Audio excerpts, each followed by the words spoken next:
안녕하세요. 저는 서울 근교에 사는 30대 후반 여자입니다. 저는 돈 5천만 원으로 유세란 유세는 다 부리는 남편놈과 시모에게 사이다 복수하고 이혼을 해버렸는데요. 서론이 길어봤자 지루하시기만 하실 테니 다 생략하고 바로 시작해 보겠습니다. 재미있게 들어주세요. 남편과 저는 회사 생활을 하며 만난 커플이었어요. 같은 회사는 아니었고 같은 건물 안에서 일을 하고 있었는데 어느 날 남편이 커피를 자꾸 주더라고요.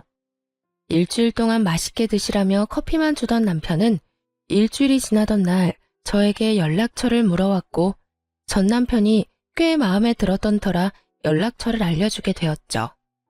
그렇게 밖에서 밥도 먹고 차도 마시는 등 데이트를 하다 연인 사이가 되었고 적당하게 연애를 하다 결혼까지 하게 되었습니다. 그저 행복하기만 했던 결혼 생활은 생각보다 짧았고 다른 환경에서 너무나도 다르게 살아왔던 저희는 다툼이 잦아졌어요. 여보, 밥 다 먹고 싱크대에 넣으라고 했잖아. 그냥 이렇게 두고 가면 누가 치워? 밥도 내가 차리고 설거지도 내가 하는데 당신 먹은 빈 그릇도 내가 치워야 해? 내가 당신 하녀야? 어떻게 이런 기본적인 것도 안 해? 진짜 깜빡했어. 치우면 되잖아.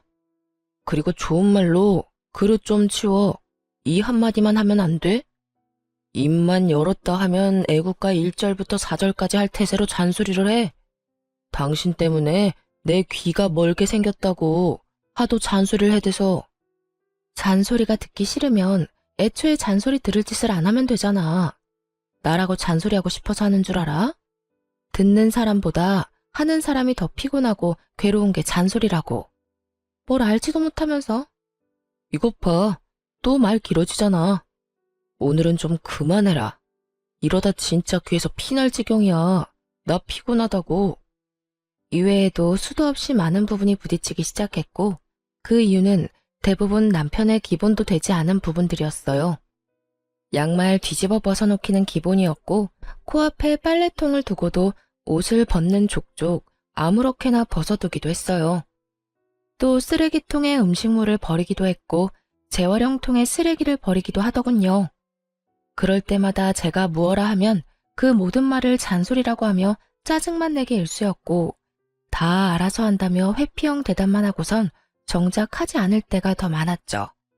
피곤하다는 이유로 청소 한 번, 설거지 한 번을 하지 않는 남편을 보며 이러려고 결혼했나 회의감까지 들기 시작했어요. 가장 어이가 없고 화가 났던 것은 바로 집 유세를 부리는 것이었어요. 하물며 우리가 사는 집은 남편 혼자만의 힘으로 마련한 집도 아닌데 말이죠. 딱 5천만 원 더 낸 것으로 말끝마다 내 집 타령을 해대는 꼴이 참 기가 막히더군요. 역시 내 집이 최고야. 그렇지 않아? 아, 당신은 모르겠구나. 당신 명의로 된 집은 없으니까. 명의는 당신 명의라도 이 집 우리 반반 내서 마련한 거 잊었어? 왜 계속 그런 식으로 말해? 당신이 그러니까 나 기분 나쁘려고 해. 반반은 아니지. 우리 집 돈이 5천만 원 더 들어갔잖아. 조금이라도 더 많이 낸 사람 지분이 더 많은 게 당연한 거 아니야? 그러니 당연히 여긴 내 집이 맞잖아. 명의도 내 명의고 말이야. 그러니까 나한테 잘해. 자꾸 잔소리만 하면 집에서 쫓아내버린다. 잘났다 잘났어. 내가 말을 말지. 당신 편할 대로 생각해. 그렇게 생각해서 당신이 행복하다면 됐다 됐어. 초반엔 좋은 게 좋은 거라 넘겼지만 저런 일이 계속 반복되니 더는 농담으로도 들리지 않고 짜증이 확 나더라고요. 남편이 강조하는 5천만 원도 다 사연이 있었어요. 결혼을 할 당시에 모아둔 돈으로 집을 마련하기엔 턱없이 부족했던 저희는 대출을 내서 집을 마련하기로 했는데 그 사실을 양가 부모님께서 아시곤 도움을 주셨었죠. 친정에서 보태주신 돈 중 5천만 원 가량을 가전 가구를 포함한 결혼식에 필요한 비용으로 쓰게 된 것이었죠. 그래서 엄연히 말하자면 정확히 반반 결혼을 한 것이었어요. 그런 집이었지만 집을 마련할 당시 시무는 공동 명의가 아닌 남편 명의로 하라고 난리를 부려대더라고요. 아들, 명의는 당연히 네 명의로 하는 거지? 원래 집은 남자 명의로 하는 거야. 요즘 젊은 애들 공동명의 타령들 해대는데 엄마는 절대 싫다. 네 명의로 해. 알겠지? 알겠어. 알겠다고. 당신도 괜찮지? 어? 괜찮아. 공동 명의보단 당신 명의로 하는 게 세금도 그렇고 여러모로 괜찮을 것 같네. 막무가내로 우겨대는 시모를 보며 황당하기도 했지만 그땐 이혼을 하게 될 거라곤 상상하지도 못했고 좋은 게 좋은 거란 생각을 하고 있던 터라 시모의 말에 따라 남편의 명의로 하게 되었죠. 세금 문제가 있기도 했고요. 대신 남편에게 신혼집은 엄연히 공동명의이며 만약에 상황이 온다면 정확히 반반 나누기로 한다는 각서를 쓰게 했습니다. 하지만 남편 놈은 그깟 종이 쪼가리가 뭐가 대수냐고 생각하는 것인지 집 유세는 하늘 높은 줄 몰랐고 전 그런 남편을 보며 정이 뚝뚝 떨어지는 것을 느끼고 있었어요. 그것까지만 해도 내 발등 내가 찍었다며 결혼을 후회하고도 남을 텐데 시모까지 제 후회의 보탬이 되어주기 시작하더라고요. 시모는 우리 집을 제 집이라고 생각하는 것인지 틈만 나면 들락날락하며 사람을 괴롭히기 시작했어요. 그날도 시모는 연락 한 통 없이 집으로 들이닥쳤고 당연하다는 듯 저를 부려먹기 시작하더라고요. 어머님, 연락도 없이 무슨 일이세요? 저희가 집에 없으면 어쩌시려고요? 주말인데 너희가 어딜 가겠어? 그리고 우리 아들한텐 연락했는데 못 들었니? 네, 별말 안 했는데 들어오세요. 그런데 정말 무슨 일이세요? 무슨 일 있어요? 내 아들 집 오는데 무슨 이유가 필요하니? 우리 아들은 뭐 하니? 아, 지금 낮잠 자고 있어요. 피곤한가 봐요. 앉아 계세요. 지금 깨워볼게요. 아니다, 아니야. 그냥 둬라. 피곤하면 좀 자야지. 그런데 너희 밥은 먹었니? 나는 오늘 하루 종일 뭘 제대로 못 먹었더니 배고픈데. 아, 시장하세요. 지금 바로 차려드릴게요. 그래, 그러면 간단히 쌈밥 좀 해먹자꾸나. 오리고기도 좀 굽고 양배추도 좀 찍어라. 집에 기본적인 쌈은 있지? 시모는 간단이라는 단어의 뜻을 모르는 것이 분명했어요. 물론 시모에게 차려주는 밥상이니 찌개찜은 다시 끓일 생각이었지만 나머진 냉장고에 있는 반찬을 내놓으려 했거든요. 갑작스럽게 집으로 들이닥친 사람이니 그 정도는 이해하겠지 했는데 시모는 간단히 집에 있지도 않은 재료들을 찾고 있더라고요. 어머님, 오리고기는 없고 삼겹살은 있어요. 쌈도 상추 깻잎은 있는데 양배추는 없고요. 너 회사 생활한다고 살림을 아무렇게나 살고 있는 거 아니니? 어떻게 가정집에 그 기본적인 것도 없니? 언제부터 그런 것들이 가정집에서 기본적으로 갖춰야 할 재료들이 된 것인지 알 수가 없더라고요. 그쯤 되니 시모는 그저 저에게 트집을 잡고 싶어 하는 것이 분명해 보였고 최대한 좋게 대하고 싶었던 제 마음이 깨끗이 사라지며 저 역시 지지 않고 시모 말에 대답했어요. 네, 저희 집엔 그런 찬들이 기본은 아니라서요. 그리고 어머님도 아시다시피 냉장고에 이것저것 쌓아두면 뭐 하나요?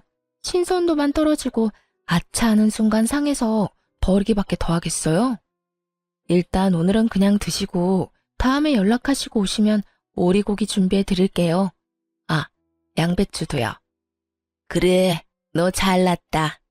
잘난 며느리 잘 둬서 밥 한 끼 얻어먹는 게 이리도 눈치가 보이는구나. 그리고 너 아까부터 연락 타령을 해대는데 이 집 엄연히 내 집이기도 하지 않니? 이 집에 들어간 내 돈이 얼만데 아까부터 연락 타령인 거야. 넌 네 집에 갈 때 연락하고 가니? 남편이 누굴 닮아 그 모양인가 싶었더니 시모가 남편과 똑같은 말을 하더라고요. 저는 이번에야말로 확실히 집어줘야겠다는 생각을 했고 시모를 똑바로 바라보며 이렇게 말했어요. 어머님, 이 집이 왜 어머님 집이에요? 엄연히 저희 부부 집이죠. 어머님 돈만 들어간 거 아니고 저희 부모님 돈도 그 못지않게 들어갔어요. 어머님 말씀대로라면 저희 부모님도 이 집에 막 오셔도 되겠네요?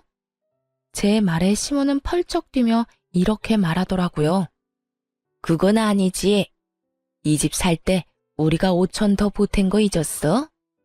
그러니까 이 집에 대한 권리는 우리한테 더 있다고. 거기에다 이 집 명의도 내 아들 명의인 거 잊었어? 그런 내 집, 내 아들 집에 네 부모들이 왜 와? 내 아들 불편하게. 절대 난 그 꼴은 못 본다. 그 빌어먹을 5천만 원. 할 수만 있다면 시모의 입에다 던져주고 싶은 심정이었어요. 도대체 어느 나라 계산법에 따라 계산을 하면 저딴 결론이 나올 수가 있는 것인지 궁금해지더라고요. 전 다시 한번 정확히 반반 결혼임을 시모에게 말해주었습니다. 그 5천만 원 덜 들어가게 된 것도 이 집에 들인 가전 가구, 저희 결혼에 쓰인 여러 가지에 쓴다고 그렇게 된 거예요. 남편도 동의했고 그중 남편이 쓴 돈도 많고요. 그러니까 엄연히 이 집은 반반 보태서 마련했다고 볼 수 있죠. 그러니 저도 이 집에서 편해야 하지 않겠어요? 남편이 저희 부모님 오면 불편한 만큼 저 역시 어머님이 이런 식으로 오셔서 어머님 집인 양 들쑤시고 다니면 불편하고 힘들어요. 그러니까 연락하시고 오세요. 서로 좀 편하게 살자고요. 시모는 제 말에 얼굴을 붉히기 시작하더니 대바라진 X라는 말을 하고선 집으로 돌아가 버리더군요. 이런 일이 있고 난 후 시모는 저의 말에 잘 따라주더라고요. 너무 잘 말이죠. 시모는 집으로 오고 싶을 때마다 연락을 했고 그 연락의 빈도는 일주일에 5번 정도가 되었죠. 그쯤 되니 매번 거절하는 것도 힘든 상태가 돼버렸고 이리저리 변명을 해도 남편에게 연락을 해서 찾아와 버리더라고요. 그나마 다행이라고 할 수 있는 것은 남편 놈이 평일엔 오지 말라고 해줬다는 것이었어요. 하지만 주말엔 온다는 시모를 막지 않았고 그렇게 부부간의 주말은 없는 것이나 마찬가지였습니다. 시모가 오는 주말은 쉬어도 쉬는 게 아니었어요. 아침 대바람부터 찾아와 저녁 늦게나 돼서 돌아가니 곤욕도 그런 곤욕이 없더라고요.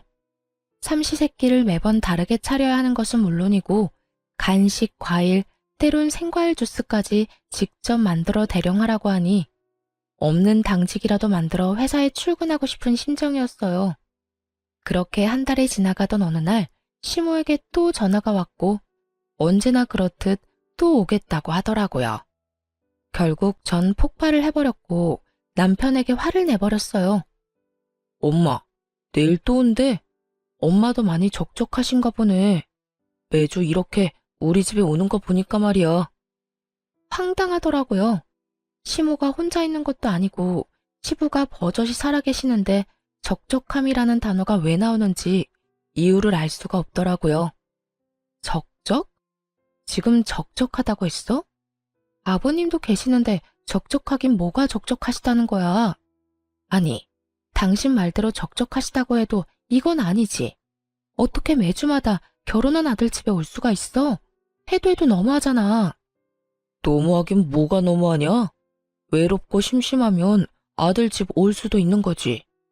당신이야말로 너무한다 생각 안 해? 다른 사람도 아니고 부모님이 자식 집에 와서 시간 좀 보내겠다는데 이렇게 싫어하는 건 좀 아니지.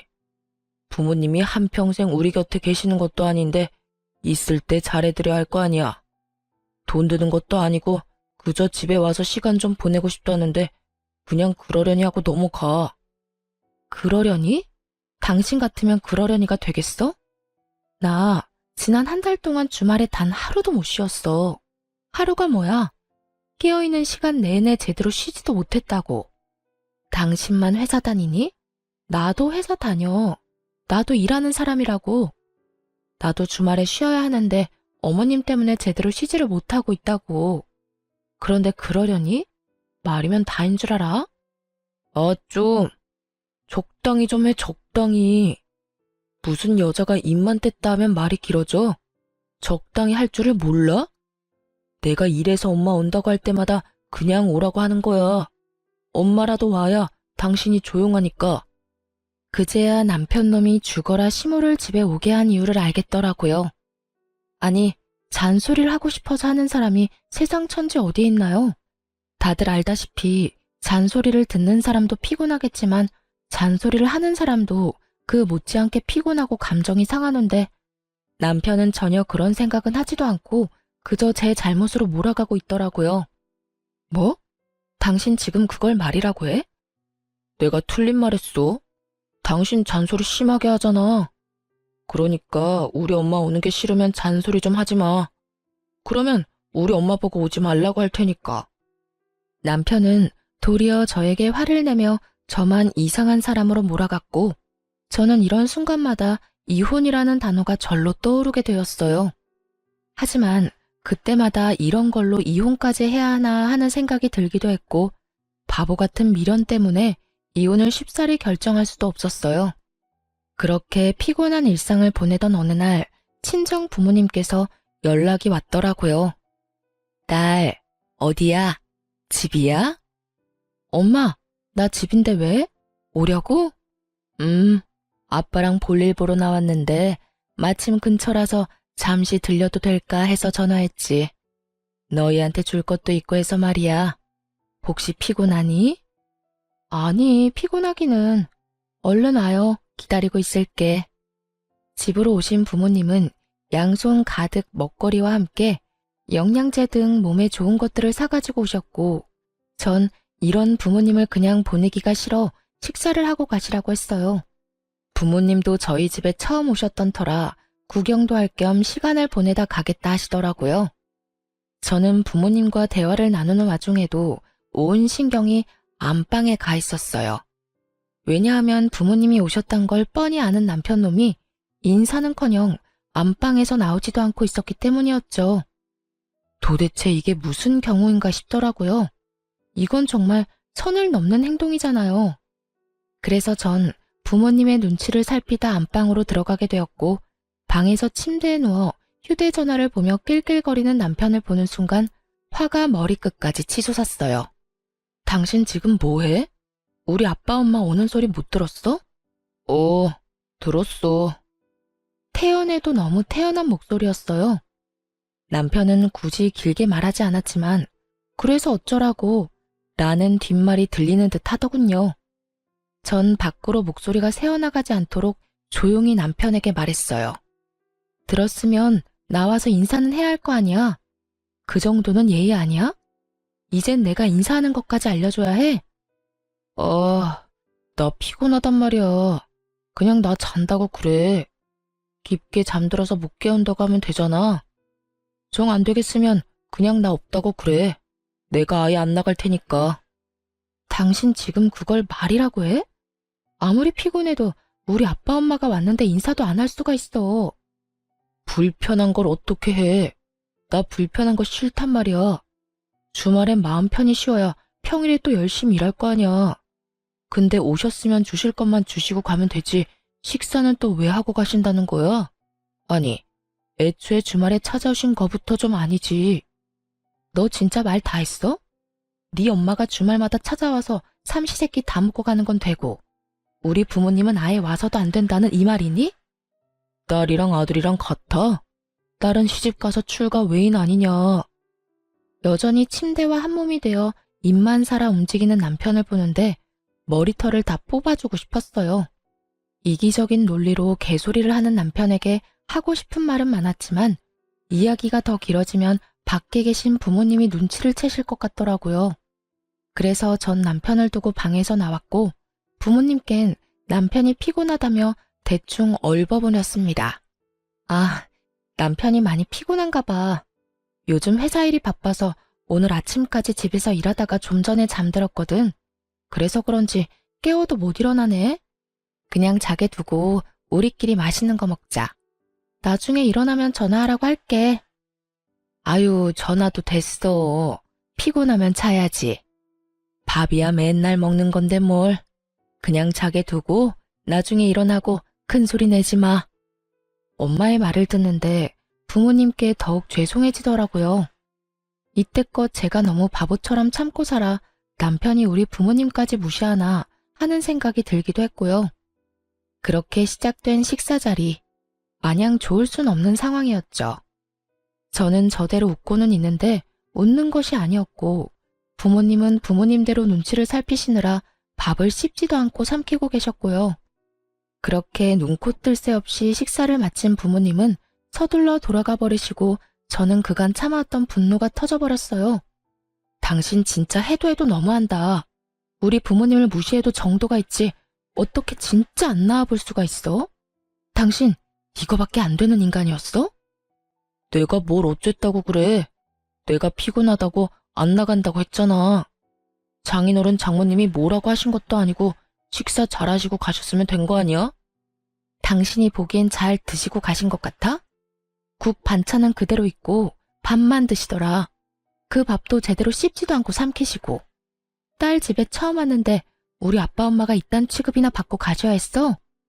어쨌든 밥은 다 드셨네. 아예 쫄쫄 굶고 간 것도 아니잖아. 아 진짜 사람 피곤하게 좀 만들지 마. 뭘 잘한 게 있다고 화를 내는 남편 놈을 보며 저 역시 참지 않고 쏘아붙였어요. 내가 어머님 왔을 때 어떻게 했는지 기억 안 나? 나도 피곤하고 힘든데도 삼시세끼 다 해드리고 간식에 과일까지 다 대접해드렸어. 내가 한 만큼 해달라는 것도 아니었잖아. 그냥 나와서 인사하고 밥 한 끼 같이 먹자는 건데 그것도 힘들어? 힘들어. 솔직히 말해서 나 당신 부모님들이랑 마주보고 밥 먹는 거 불편하고 힘들어서 너무 싫다고. 그리고 내가 우리 엄마 왔을 때 그렇게 해달라고 했냐? 당신이 착한 며느리병 걸려서 알아서 다 한 거 아니야? 혼자 미움받기 싫어서 다 해놓고선 이제 와서 왜 나한테 이래? 그렇게 싫었으면 당신도 나처럼 아예 방에서 안 나오면 되는 거잖아. 사랑하는 남자의 부모님이기에 잘 대접하고 싶었던 저의 마음을 착한 며느리병이라고 하더군요. 그런 남편의 비수꽂는 말을 듣는데 제 마음속 무언가가 와장창 깨지는 느낌이 들었어요. 착한 며느리병? 당신 정말 그렇게 생각하고 있었어? 와, 진짜 내가 기가 차서 말이 안 나온다. 난 있잖아. 착한 며느리병도 아니고 칭찬받고자 한 일도 아니었어. 난 그저 내가 사랑하는 남편의 부모님이니까 내가 힘들고 지쳐도 할 수 있는 것까진 최선을 다해 대접해드리고 싶어서 그랬던 거라고. 그러니까 누가 그렇게 하라고 했어? 앞으로 하지 말라고. 그렇게 힘들고 지치는데 왜 해? 당신 바보야? 바보? 그래, 당신 말이 다 맞네.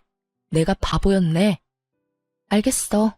그러면 앞으로 나도 당신처럼 어머님이 오든 말든 안방에서 안 나와도 상관없다 이거지?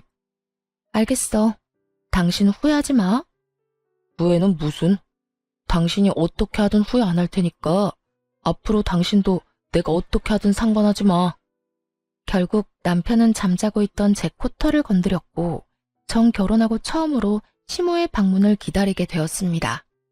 며칠 뒤 기다리고 기다리던 시모에게서 집으로 온다는 연락이 왔고 전 안방 열쇠와 먹거리를 챙겨 안방에 들어가 문을 잠가버렸어요.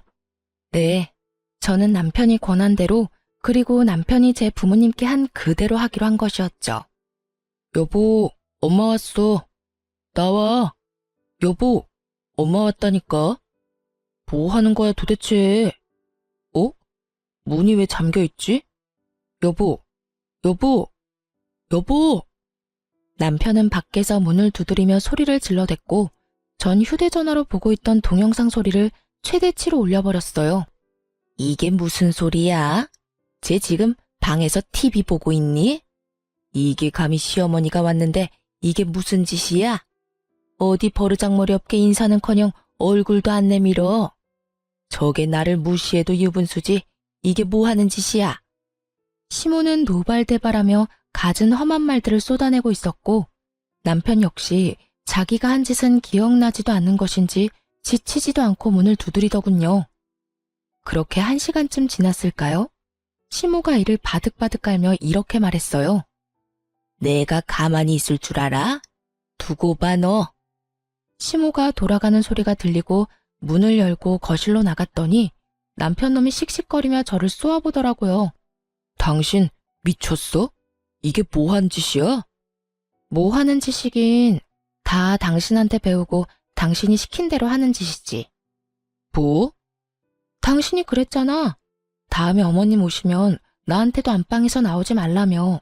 당신 시킨 대로 한 것뿐인데 왜 화를 내? 그 말을 곧이 곧대로 믿는 사람이 어디 있어? 그냥 한 말이잖아. 그냥 당신 잔소리 듣기 싫어서 아무렇게나 나오는 대로 한 아무 의미 없는 말. 당신한텐 아무 의미 없는 말일지 몰라도 나한테는 아니었어. 그러게 말을 할 땐 생각을 좀 하고 말을 하지 그랬어. 아, 그리고 어머님껜 당신이 잘 말해줘. 나 회사 일로 너무 피곤해서 휴대전화로 TV 보다가 깊게 잠들어서 몰랐다고 말이야. 아니다. 그렇게 문을 두드리고 고함을 질러대는데 너무 말이 안 되나? 그냥 문 따고 들어가니까 기절해 있었다고 그래. 그래서 병원 다녀왔다고 하면 되겠네. 하여튼 좀 부탁할게.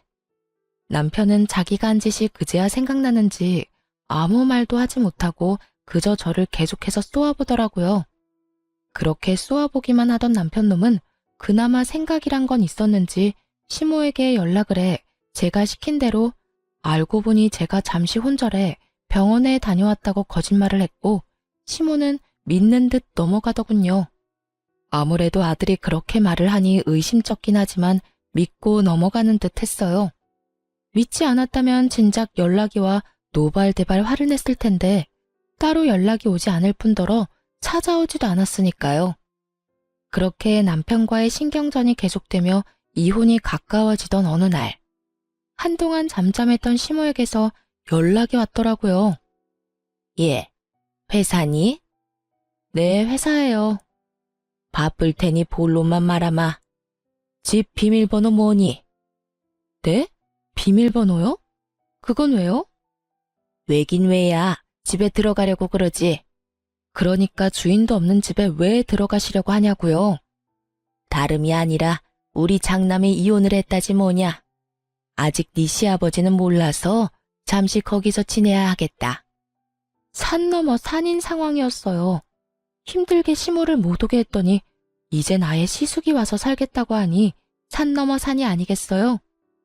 가족끼리 어려우면 도울 수도 있다고들 하시는데 저 역시 그렇게 생각합니다. 그런데 저딴 시댁 식구를 가족이라고 할 수 있는 것인지 의문인 상황에서 시숙까지 데리고 살아야 한다는 건 말도 안 되는 소리일 뿐더러 절대 용납해서도 안 될 일이었죠. 아무리 상황이 그렇다고 해도 그건 아니죠. 제가 왜 아주버님까지 데리고 살아야 해요? 그것도 저희 집에서요. 얘가 아직도 이러네. 그 집은 네 집이 아니라 내 집, 우리 아들 집이라니까. 그러니까 내 아들이 거기서 지내는 건 어찌 보면 당연한 일 아니니? 그러니까 계속 같은 말 시키지 말고 얼른 비밀번호부터 말하거라. 어머님이야말로 말도 안 되는 소리 좀 그만하세요. 어찌 되었든 전 비밀번호는 절대 못 알려드리니 그런 줄 아시라고요. 됐다. 내 아들한테 물으면 그만이지. 끊어라. 내가 너하고 무슨 대화를 하겠다고 너한테 전화를 했는지. 괜한 시간 낭비만 하고 기분만 상했어. 시모는 전화를 끊어버렸고 불안한 마음에 남편에게 전화를 해보니 다행히도 전화를 받더라고요. 여보, 어머님 연락해와서 우리 집 비밀번호 알려달라고 하면 절대 알려주면 안 돼? 갑자기 이게 무슨 소리야?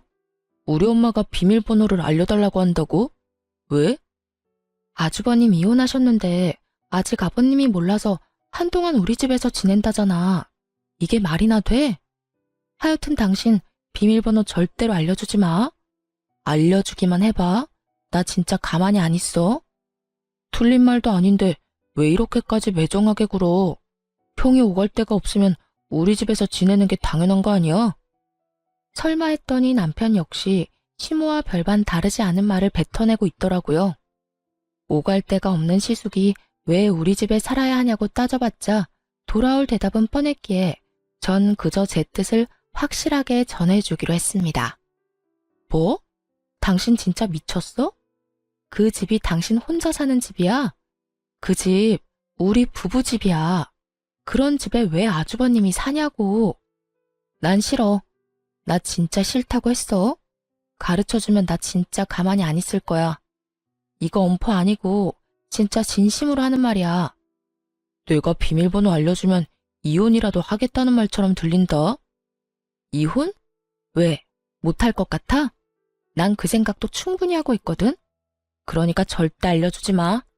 그러든가 말든가 알아서 해. 난 알려줄 테니까. 여기까지만 해도 충분히 화가 나는데 바로 이어지는 남편의 말은 정말 가관이었어요. 이혼? 웃기고 있네. 네가 얼마나 계산적인 여잔데 집을 포기하면서까지 이혼하겠어? 집 내 명의인 건 알고 있지? 이혼도 네 입에서 나와서 난 위자료 줄 필요도 없고 집 명의도 내 명의라서 이혼하면 넌 한 푼도 못 받아. 그런데도 할 수 있을 거라 생각해? 정말 남편은 저에 대해서 뭘 몰라도 한참 모른다는 생각이 들더라고요. 그 순간 전 비로소 이혼을 결심하게 되었고 마음 준비를 끝내고 집으로 갔습니다. 집에는 예상대로 남편 시숙 시모가 웃으며 TV를 보고 있었고 저를 본 시모는 숨쉬듯 자연스럽게 밥을 하라고 하더군요.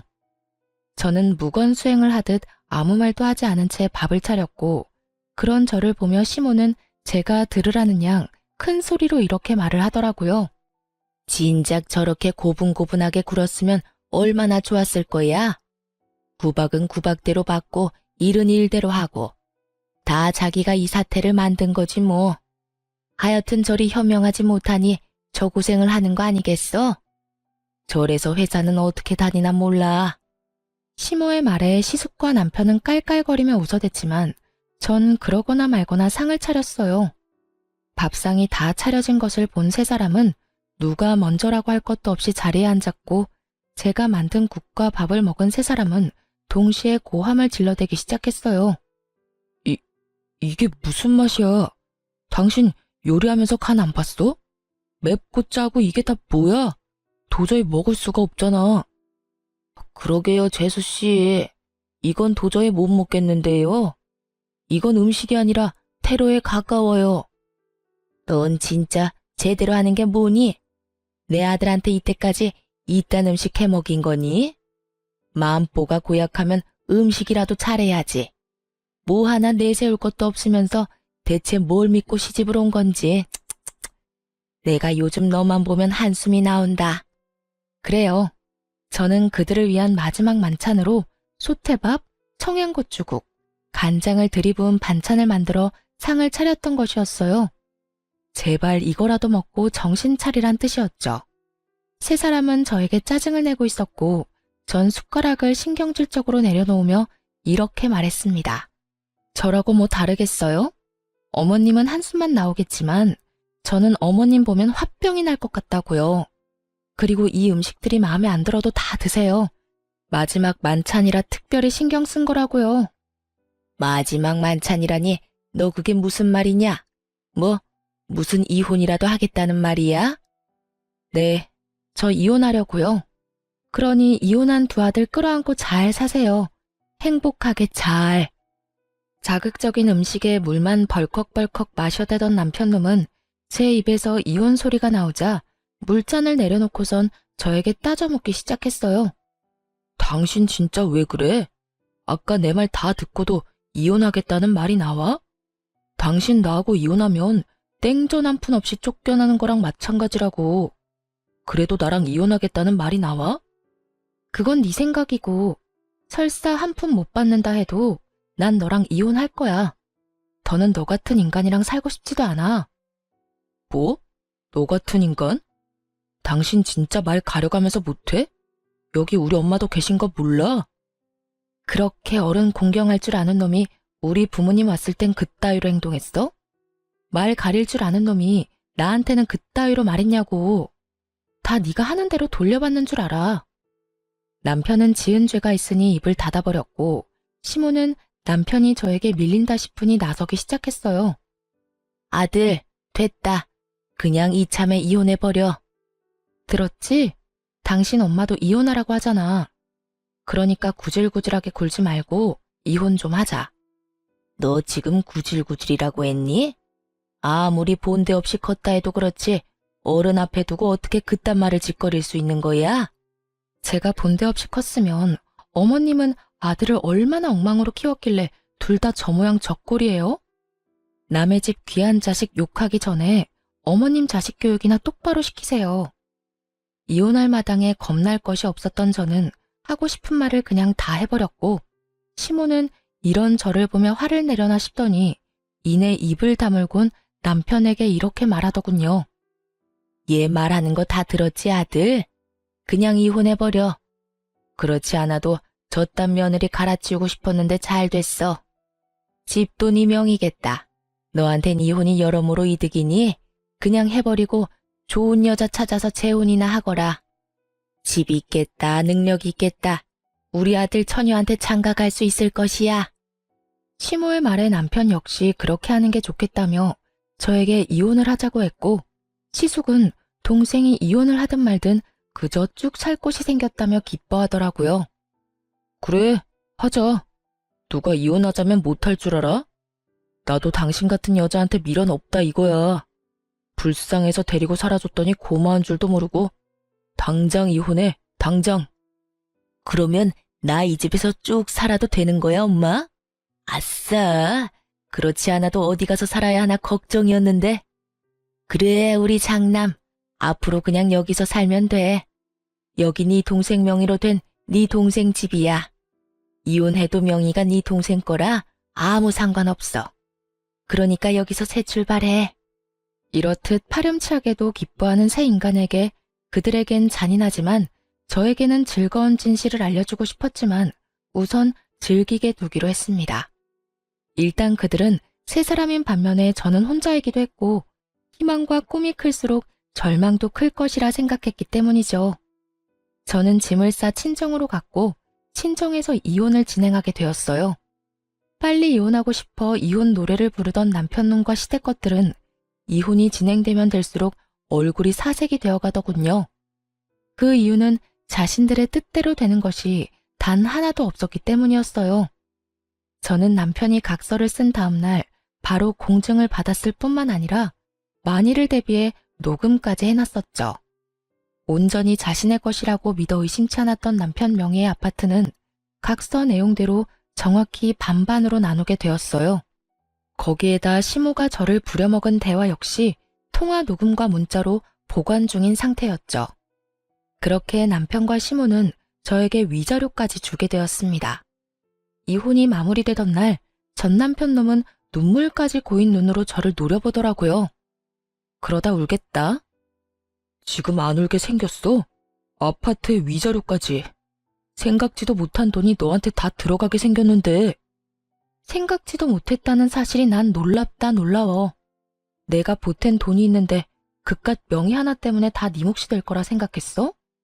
착각도 그 정도면 병이고 욕심이 과하면 탈이 나는 법이야. 그러니까 앞으론 그딴 심보 버리고 착하게 좀 살아라. 전 남편은 끝까지 저를 노려봤고 전 콧노래를 부르며 이혼을 할 수 있었습니다. 저의 복수는 이것이 끝이 아니었어요. 오히려 이제부터가 시작이었죠. 전 이혼을 진행하며 전 시부에게 전화를 걸어 전 시숙을 이혼 사실과 함께 전 남편과 이혼하게 된다는 사실 역시 알리며 이혼 사유에 대해 낱낱이 밝혀버렸어요. 시부는 머리 끝까지 화가 나 집을 살 때 보태주셨던 모든 돈과 지원을 끊어버림과 동시에 세 사람을 집에서 쫓아내버리고 전 시모와 이혼을 진행 중이라고 하더군요. 평소에도 전 시부는 전 시모가 아들들 사람에 지나치게 개입하며 며느리들을 괴롭히는 모습을 보며 하지 말라고 여러 번 경고했는데 전 시모는 그 말을 전혀 듣지 않았던 것이죠. 알고 보니 전 시숙 역시 전 시모의 개입 때문에 이혼을 하게 되었고 저 역시 비슷한 이유로 이혼을 하게 되었으니 더는 그런 전 시모와 함께 살고 싶지도 살 이유도 없다고 하시더라고요. 전 시모가 이혼할 처지에 놓이자 전 남편이 급했는지 전화가 다 왔더라고요. 야, 너 진짜 미쳤어. 우리가 이혼했으면 끝난 거지. 왜 우리 아버지한테까지 전화해서 이사다를 만들어? 지금 너 때문에 우리 엄마까지 이혼하게 생겼다고. 어떻게 책임질 거야? 그렇지 않아도 아버님께서 그러시더라. 집에서도 쫓겨났다며? 어떡하니? 셋 다 돈도 없을 텐데 집에서도 쫓겨났으니 이제 오갈 데 없는 거짓골이겠네. 너 지금 말 다 했어? 왜? 내가 틀린 말 했어? 맞잖아. 오갈 데도 없는데 돈도 없으면 그게 거지지. 거지가 뭐 별건가? 나한테 이럴 시간에 저렴한 월세방이라도 찾아봐. 나이 지긋한 네 엄마하고 이혼한 네 형이랑 언제까지 밖에서 살 수는 없을 거 아니야. 이게 다 누구 때문인데 네가 감히 그딴 말을 해. 네가 우리 아버지한테 다 이르지만 않았어도 우리 신세가 이렇게까지 처량해질 일도 없었거든? 야, 입은 삐뚤어졌어도 말은 좀 바로 하자. 일이 이렇게 된 건 너랑 네 엄마 때문이야. 네 형도 한몫하기도 했고. 잘못은 너랑 네 가족이 다 해놓고 왜 애먼 사람 잡고 난리야? 하긴 지금까지 이 모양 이 꼴이니 아버님이 자식까지 다 내쫓아버렸겠지. 안 봐도 뻔하다. 야, 난 더는 너 같은 인간이랑 말씨름하고 싶지도 않거든? 그러니까 전화 끊어. 차단할 거니까 다신 연락도 하지 말고. 오고 가다 마주쳐도 아는 척도 하지 말자 제발. 저는 전화를 끊고 차단을 해버렸습니다. 그 후 전 남편과 전 시모, 전 시숙은 단칸방을 얻어 들어갔다고 하더라고요. 이혼한 전 시모와 이혼한 아들 둘이 한 집에서 오손도손 잘 살아가는 꼴이 참 볼만하다 싶었네요. 이혼을 하고 난 후 친한 회사 동료들은 저에게 이혼 사유를 물어왔고 전 숨기지 않고 모든 사실을 말해주었어요. 제가 잘못한 것도 아니었기에 굳이 숨기고 싶지도 않더라고요. 소문은 빠르게 퍼져나갔고 결국 사람들의 손가락질을 버티지 못한 전 남편은 사표를 쓰고 회사를 그만두게 되었다는 이야기가 들려왔어요. 이젠 회사까지 그만두면 다신 볼 일이 없을 거라 생각했는데 회사를 그만두는 날 전 남편이 저를 찾아왔더라고요. 야, 너 진짜 이렇게까지 해야 했어? 내가 뭘? 네가 소문냈잖아. 우리가 왜 이혼하게 됐는지. 아름다운 이별 몰라? 끝까지 이렇게 더럽고 치사하게 굴어야겠어? 아름다운 이별 같은 소리 한다. 너는 아름다운 이별을 하고 싶어서 아파트 혼자 다 가지려고 했어? 그것도 너 혼자 산 집도 아니고 반반 보태서 마련한 집을? 양심이 없어도 적당히 없어야지. 다 네가 지은 죄값, 네가 다 받는 거라고 생각해. 그리고 소문 중에 틀린 말도 없었잖아. 안 그래? 틀린 말은 없었어도 그렇게까지 다 말할 필요는 없었잖아. 그냥 성격 차이라고 해줄 수는 없었어?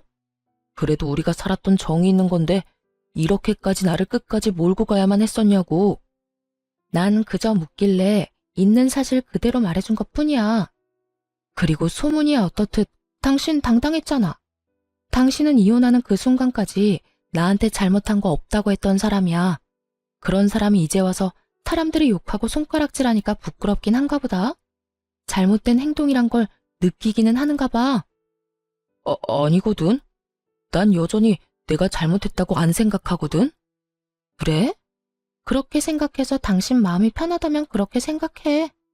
이젠 난 당신이 어떻게 생각하든 아무 상관도 없는 사람이니까. 그러면 난 바빠서 이만 가볼게. 이젠 다신 마주치지 말자. 돌아서는 제 뒤로 남편의 험한 말들이 들려왔고 전 머리 위로 가운데 손가락을 보여주며 대답을 대신했습니다. 그 한 방에 제 모든 울분이 날아가는 기분이 들더군요.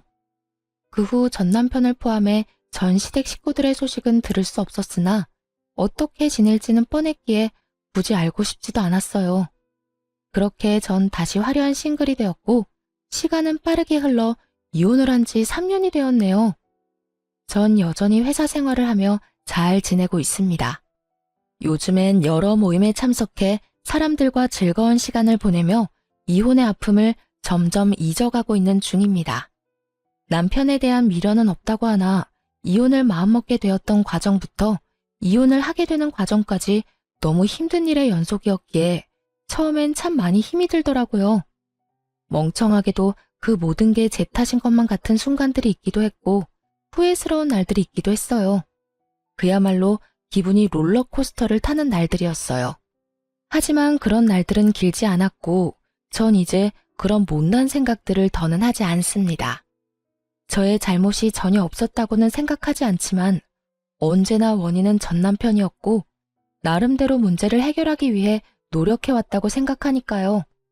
그래서 이젠 후회도 하지 않고 모든 걸 훌훌 털어내고 제 삶을 위해 살아가고 있어요. 요즘처럼 제 삶에 만족하며 지냈던 적이 없었던 것 같아요. 매 순간 매 시간이 소중하게 느껴지기도 하고 가끔씩 찾아오는 정막을 오롯이 즐기며 지내기도 하고요. 요즘엔 이혼이 내가 한 결정 중에 가장 잘한 결정이라고 느낄 만큼 행복하게 잘 살고 있어요. 혹시 사연을 듣고 계신 분들 중에 저처럼 남편과 시댁 때문에 이혼을 고민하고 있는 분이 계시다면 이런 말을 해드리고 싶어요. 이혼 쉬운 결정이 아닌 것은 분명합니다. 저 역시도 그런 말도 안 되는 상황에서도 꽤 긴 시간 이혼에 대해 고민했고 쉽사리 결정하지 못했던 것이 사실이니까요. 그런데 돌이켜보니 그 모든 순간들이 결코 저를 위한 시간들이 아니었더라고요. 그 시간들은 제 영혼을 갉아먹는 시간들이었고 그 모든 순간이 그저 괴롭기만 한 지금은 떠올리기도 싫은 나쁜 기억일 뿐이었어요. 그러니 여러분, 자신을 괴롭히지 말고 현명한 선택, 옳은 선택할 수 있길 제가 응원하겠습니다. 여러분도 제 행복을 위해 응원해 주실 거죠? 저는 이만 물러가 보겠습니다. 긴 시간 들어주셔서 감사합니다.